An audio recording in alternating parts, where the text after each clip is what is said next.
Ton cerveau trahit ton visage 25 fois par seconde. Littéralement. Il existe des expressions que tu fais sans t'en rendre compte, tellement rapides que personne ne les voit consciemment sauf les caméras. On les appelle les micro-expressions. Et elles durent entre un 25e et un 5e de seconde. Trop vite pour que tu puisses les contrôler. Trop vite pour les cacher. Le chercheur Paul Ekman les étudie depuis les années 1970, et ce qu'il a découvert est dingue, la peur, le dégoût, la joie, la tristesse, ces émotions fuient sur ton visage avant même que tu aies décidé de les masquer. Et le truc qui coupe vraiment le souffle, ces expressions sont universelles. Elles apparaissent chez des enfants nés aveugles, qui n'ont jamais vu un seul visage de leur vie. Ils font exactement les mêmes grimaces que toi. Ce n'est pas appris. C'est câblé dans le cerveau humain. Et c'est là que ça devient dingue. Aujourd'hui, des logiciels d'analyse vidéo détectent ces micro-expressions en temps réel. Ton visage, filmé, analysé, décodé, et même les menteurs les plus entraînés n'y échappent pas. 43 muscles dans ta face, et tu n'en contrôles qu'une partie. Le reste parle tout seul. Alors, toi, t'aurais deviné que ton visage te trahit sans que tu le saches? Ton cerveau peut te faire souffrir sans que tu aies rien.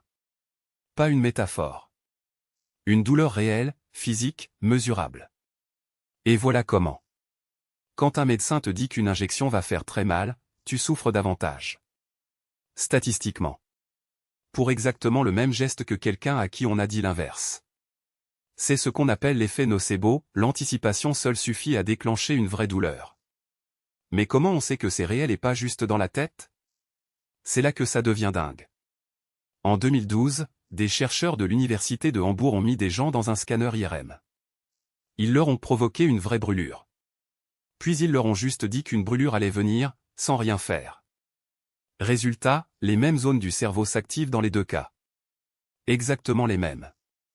Ton cerveau ne fait pas la différence entre la douleur réelle et celle qu'il a fabriquée. Et c'est encore plus fou, selon le contexte émotionnel, ce même cerveau peut amplifier ou carrément supprimer un signal douloureux. La douleur n'est pas juste un signal qui remonte du corps. C'est une construction, une interprétation, un choix inconscient de ton cerveau. Autrement dit, tu n'as pas toujours mal parce que quelque chose se passe dans ton corps.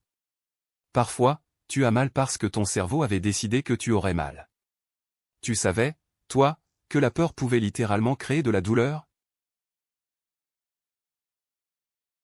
Ta sueur est inodore. Non, sérieusement. Ce liquide qui sort de tes aisselles à sa sortie, il ne sent quasiment rien. Alors d'où vient cette odeur qui peut trahir une journée entière de boulot ou de sport? De tes microbes. Et là, accroche-toi. Tes aisselles et ton nez abritent des millions de bactéries, notamment une espèce qui s'appelle Staphylococcus hominis. Ces petites bestioles se jettent littéralement sur ta sueur et la décomposent. Le résultat? Des molécules soufrées appelées thioalcool. Et ces molécules sont tellement puissantes que ton nez peut les détecter à des concentrations de l'ordre du picogramme. Un picogramme, c'est un millionième de gramme. Ton nez capte une quantité infinitésimale de cette molécule et ton cerveau dit immédiatement « odeur ». Et c'est là que ça devient dingue.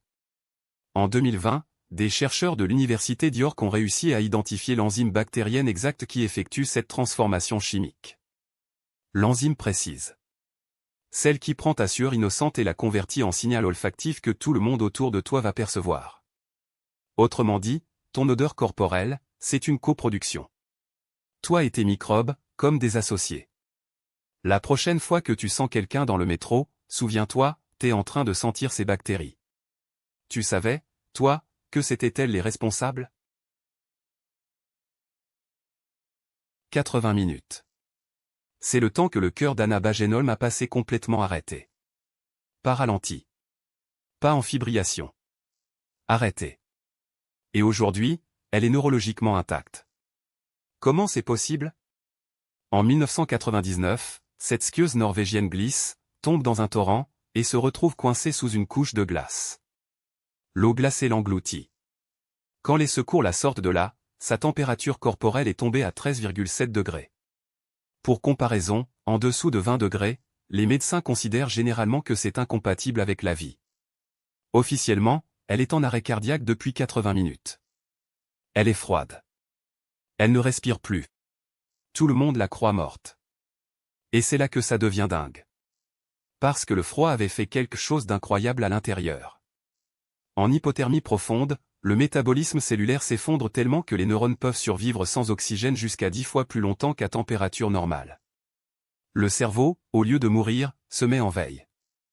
Les équipes médicales connaissent cette règle enseignée dans les protocoles de réanimation, pas mort tant qu'il n'est pas chaud et mort. Il la réchauffe lentement. Son cœur repart. Anna Bagenholm est aujourd'hui le cas de survie le plus froid jamais documenté dans la littérature médicale.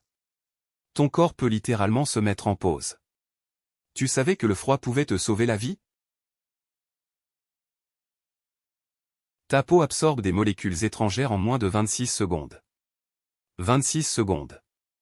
C'est le temps qu'il faut au DMSO, un solvant utilisé en toxicologie, pour traverser complètement ton épiderme et rejoindre ta circulation sanguine.